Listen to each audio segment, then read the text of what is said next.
Today, looking at why I think using a 360 camera like this one from Insta360, this is the 1X2, is a great way to shoot B-roll.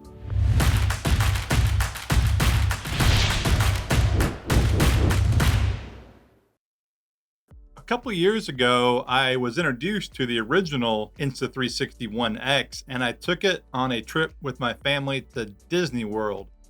That episode was called I Hated 360 Video Until I Tried It. And I have to say, that was true.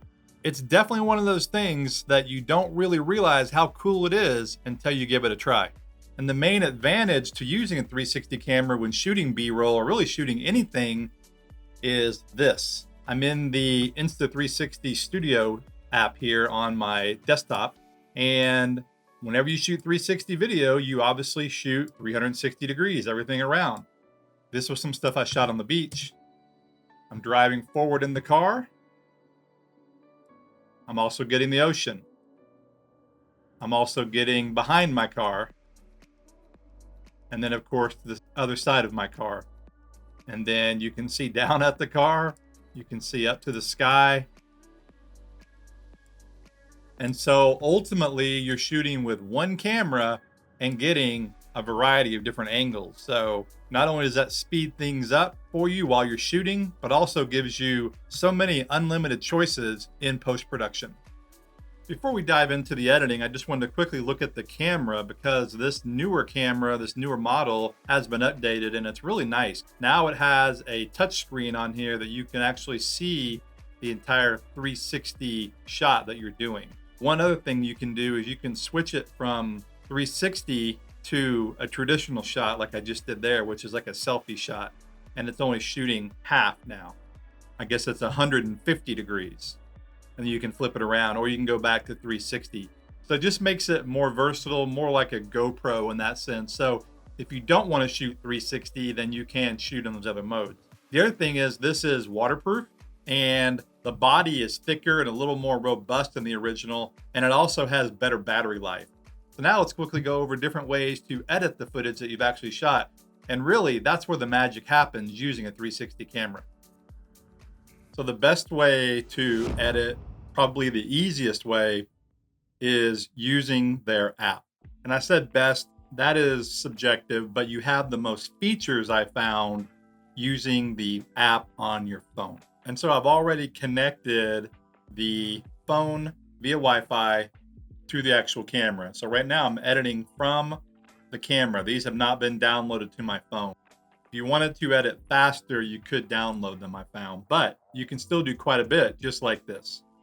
Okay, and so this isn't going to be a full tutorial. This is just me showing you why I think using this type of setup, the 360 camera, is great for B-roll. And so this is the shot that I showed earlier on the desktop. And when you first load it, it'll be in vertical mode, but you can change that to 16:9 right away. And now I can spin it around and look at whatever direction I want to choose. That is, again, the most advantageous thing of shooting 360 videos. You get basically 4 different angles or more in one shot. And that is amazing. And it looks a lot like GoPro footage in this current state, but you can actually change that. So you can do Tiny Planet if you wanted. You can go back to ultra wide, or you can do wide, or you can even do linear. Linear is more like what a traditional camera might shoot. The lens is not quite as wide. And you could even do narrow. Basically, it's pushing in on the image and taking the distortion away. The Tiny Planet stuff obviously is what you might see in traditional 360. And that's fun to do, but in a normal edit, you probably wouldn't do that. Maybe for social media or just, for fun. B-roll I'm talking about is using it in a more traditional edit sequence, whether that's for social media or for a news story you're doing or just a B-roll sequence of a travel video.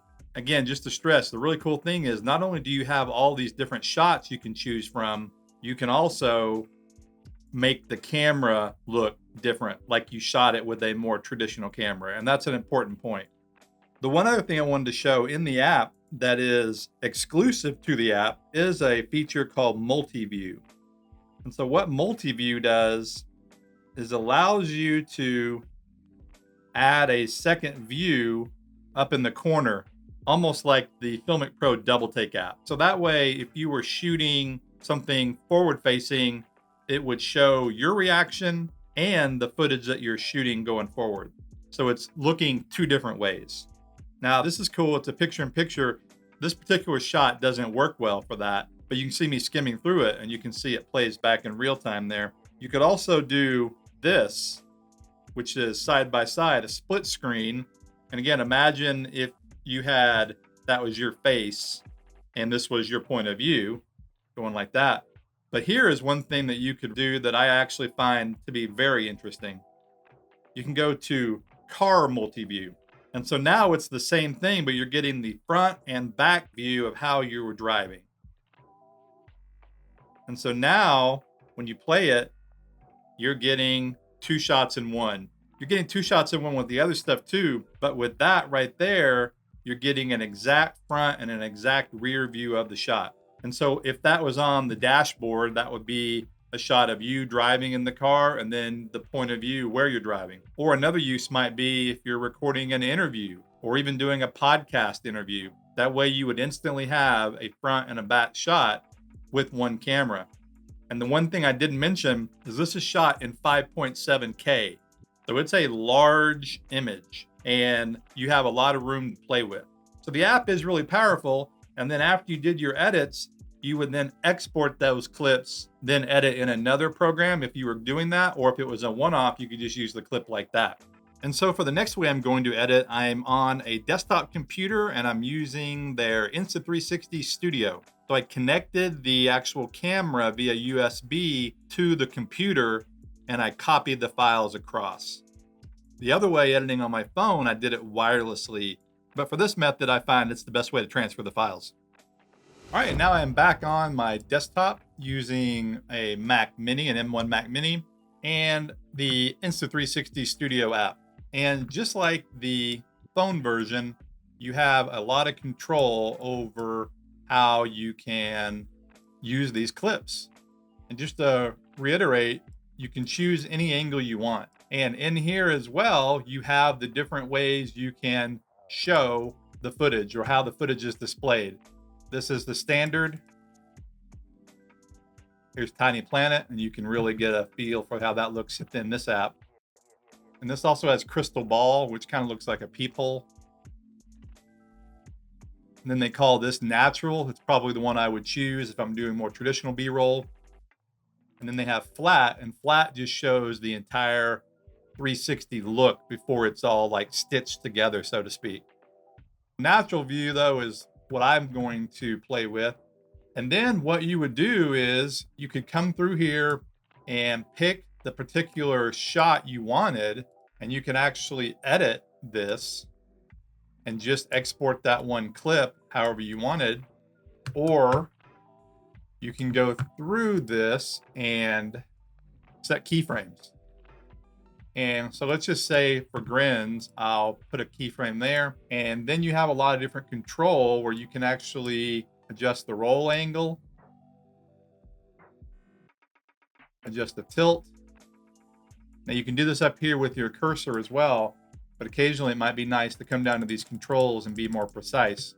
And so whenever that keyframe is in, that is exactly what will go until you put another keyframe. And so let's say right here, I wanted to look over here at the ocean. And so now when you play this back, you'll have this front view, and then it's going to pan to the ocean side. And so that's another cool thing. You can actually do pans or tilts like there's a camera operator on the top of the car. And so what you could also do when doing keyframes is keyframe certain sections of the video, then you would export that and edit it in a traditional editor. And the one nice thing about using this particular exporter versus the app is you can actually do ProRes. You have ProRes 422 as an option, and you can choose the frame rate and the resolution, whatever fits your project. Now, if you're doing a full complex edit, the best way to work with this stuff unless you want to do some of the little tricks there, is to go into Premiere Pro or Final Cut Pro, and Insta360 has plugins for those apps as well. All right, and now I am in Premiere Pro and I've got the footage imported. And the important thing that I'm using to be able to control the various 360 aspects is a GoPro plugin called GoPro FX Reframe. And so I've already applied the effect. There it is off and there it is on.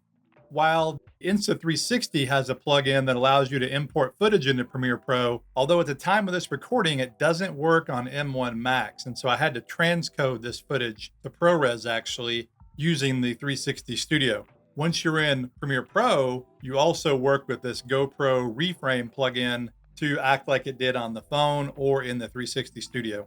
And it does a good job. So here's the footage just playing, shooting out towards the water, towards the beach. And you can grab it and spin it around just like you could in the other apps. And so I hit that and it plays.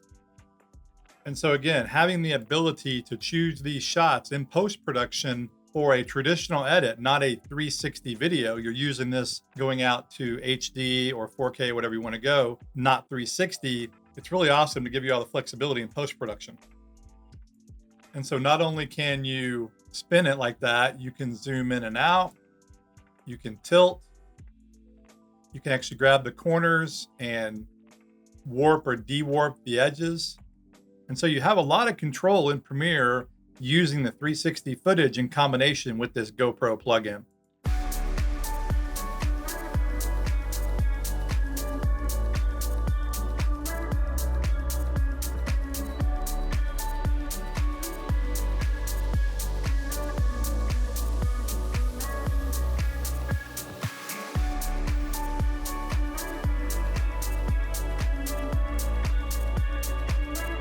I hope you can now see how powerful shooting 360 video can be, and consider adding it into your filmmaking kit to help with B-roll or action sports type photography, etc. Maybe not instead of a GoPro, but in addition to a GoPro, because I still use them both.